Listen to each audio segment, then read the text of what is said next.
Bonjour, aujourd'hui je vous retrouve pour la recette des spéculoos, petits gâteaux belges typiques de la saison de Noël. Pour cette recette, il va nous falloir 500 g de farine, une cuillère à café de cannelle en poudre, une cuillère à café de levure chimique, une pincée de sel, 300 g de sucre roux et 50 g de vergeoise pour le goût.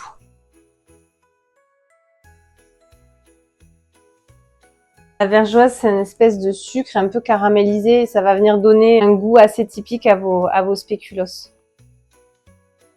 On mélange.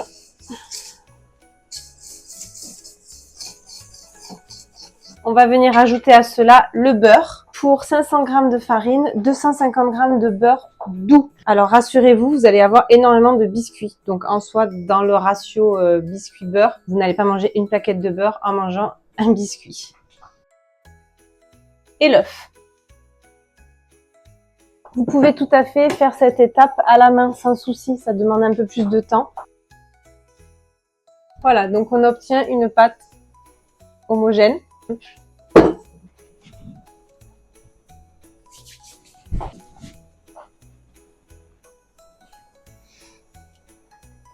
Elle s'amalgame très facilement.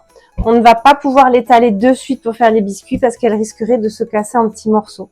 Donc simplement, on la replace au réfrigérateur pour refaire durcir le beurre. L'idéal pendant une nuit. Et sinon, voilà, si vous voulez être plus rapide, 2-3 heures au réfrigérateur quand même. Donc je mets ça dans une boîte hermétique ou dans un cellophane, comme vous voulez. Et au réfrigérateur pour la nuit. Avant d'étaler votre pâte, il faut fariner votre plan de travail.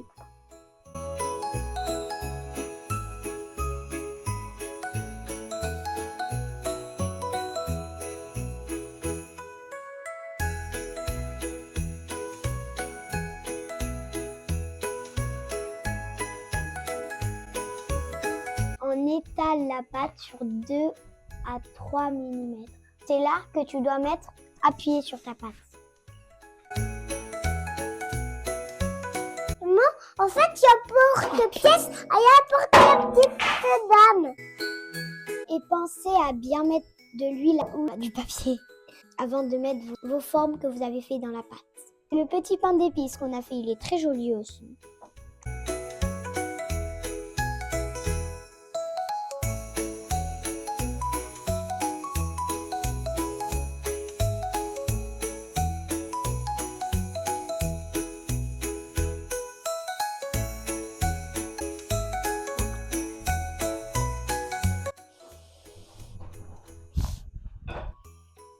Je vais faire des sapins.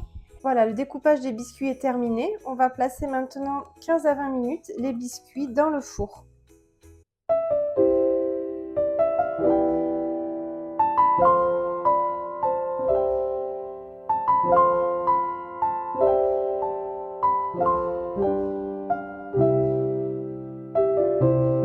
Et voilà, notre recette de spéculoos est terminée. Vous pouvez les conserver plusieurs jours dans une boîte en fer. C'est une autre idée pour un cadeau de fin d'année à une maîtresse. Je vous dis à demain pour la prochaine recette. Très bonne soirée. Et surtout, n'oubliez pas de vous abonner.